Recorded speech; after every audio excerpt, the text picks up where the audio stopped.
कहते हैं कि सियासत में सिर्फ सैद्धांतिक विरोध होता है, राजनीतिक दलों में अस्थायी दुश्मनी का भाव नहीं होता। यही राजनीति का असली चरित्र भी है। लेकिन बीच-बीच में आपने देखा होगा कि बयानबाजी इस कदर बढ़ जाती है कि उसमें दुश्मनी का भाव दिखने लगता है और समर्थक आपस में ही भिड़ जाते हैं।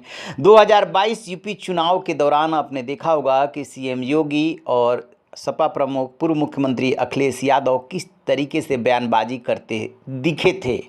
जहां सीएम योगी मुजफ्फरनगर कैराना की गर्मी उतारने की बात कर रहे थे, वहीं सपा प्रमुख अखिलेश यादव बाबा और बीजेपी की भाप निकालने की बात कर रहे थे, चिलम और धुएं की बात कर रहे थे। कहीं ना कहीं ये जो आक्षेप थे वो निजी भी हो रहे थे।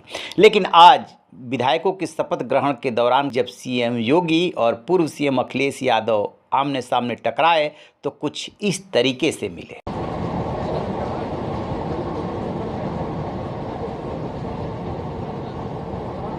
जैसा कि आपने देखा, सीएम योगी आ रहे हैं, अखिलेश यादव विधानसभा कर्मचारी से कुछ बात कर रहे हैं। इसी बीच में आमना सामना होता है, दोनों मुस्कुरा करके हाथ मिलाते हैं। सीएम योगी अखिलेश यादव के पीठ पे हाथ रखते हैं, फिर आगे निकल जाते हैं। इसी को तो कहते हैं सियासत। दुश्मनी का भाव बिल्कुल नहीं होना चाहिए, सैद्धांतिक विरोध हो सकता है।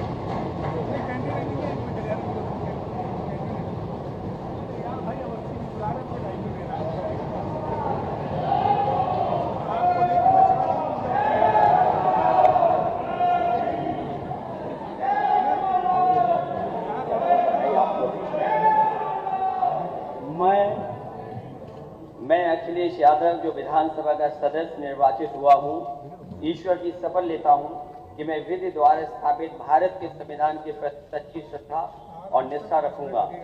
मैं भारत की प्रभुता और अखंडता अक्षुण्ण रखूंगा तथा जिस पद को मैं ग्रहण करने वाला हूँ उसके कर्तव्यों का श्रद्धापूर्वक निर्वहन करूंगा।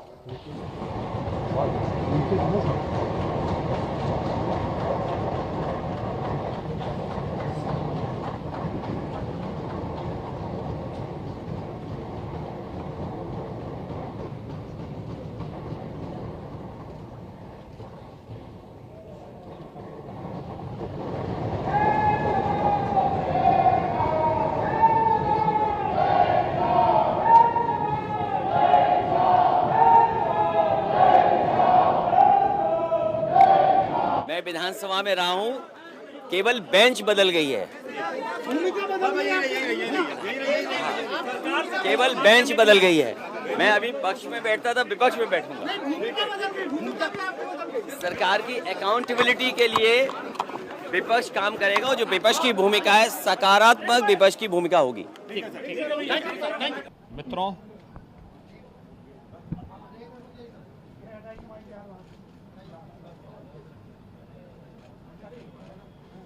अठारहवीं विधानसभा के लिए नवनिर्वाचित सदस्यों के शपथ ग्रहण का आज से कार्यक्रम प्रारंभ हो रहा है। देश के सबसे बड़े राज्य के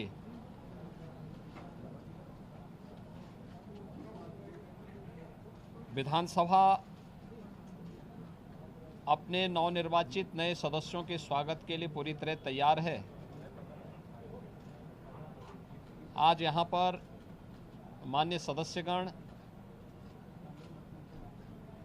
शपथ लेकर के संविधान के अनुरूप उत्तर प्रदेश के समग्र विकास में अपने योगदान को आगे बढ़ाने का एक संकल्प भी लेंगे। मैं इस अवसर पर सभी नवनिर्वाचित सदस्यों का हृदय से स्वागत करता हूं और मुझे पूरा विश्वास है कि सदन की मर्यादा, परंपरा का पालन करते हुए सदन की कार्रवाई को शांतिपूर्ण ढंग से आगे बढ़ाने और आने वाले समय में उत्तर प्रदेश के समग्र विकास में सभी माननीय सदस्यगण रुचि लेकर के उसे आगे बढ़ाने का कार्य करेंगे।